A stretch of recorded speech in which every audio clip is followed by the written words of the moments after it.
Ever since I was young, that I can remember, I always liked working on things.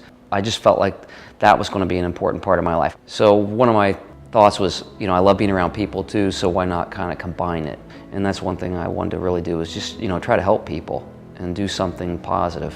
I chose this area for one reason. It was because I had one opportunity out of all the cities I looked at in Indiana, looking for a practice that would basically end up mine. And I came up with one place, and it was in South Bend, Indiana, and it was a dentist, Dr. Huff, great guy, class act, and it was a one-chair office with one staff member. I think there were only 200 charts, meaning 200 patients that were active at the time.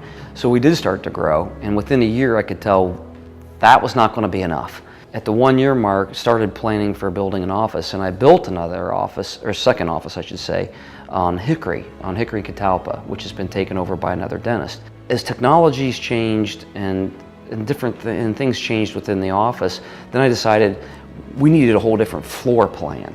So the next go around, I built this office, which I think the environment too is comfortable, and I've worked hard on trying to provide that, so that when you come in, it doesn't feel like a dental office or look like a dental office versus the traditional dental office. I've tried to break away from that and get something that's more relaxing. There are a lot of things that I think set us apart.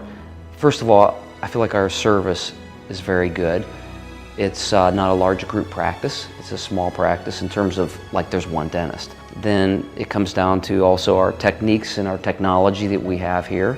So we use a lot of state-of-the-art technology.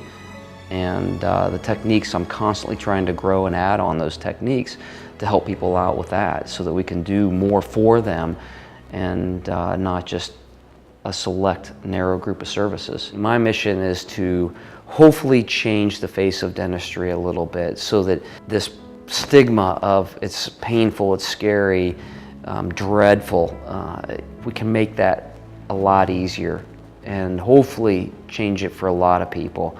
And that's when I incorporated the IV sedation, was I felt like we could use that tool to take those people who just simply don't go. Because I come in every day and I just try to give it my best every day. I mean, I really do. So some days it can be, one thing, and other days it could be another. And it's sometimes maybe a little tricky to read somebody and figure out if they're having a bad day in general or whether they just don't want to be here, but you just try to be as positive as you can and just stay focused on them. That you do have to be on your A game every day, because in order to provide customer service, even if you're having a bad day, you got to leave it at the door, and you got to come in and you've got to work hard on focusing on what's in front of you and being positive and helping that person out and forget about your own stuff. Just change it from when you pull into the parking lot and walk in the door to you sit in the chair and you go back out of here. Hopefully it's a whole lot easier than you've ever remembered it. That is my goal.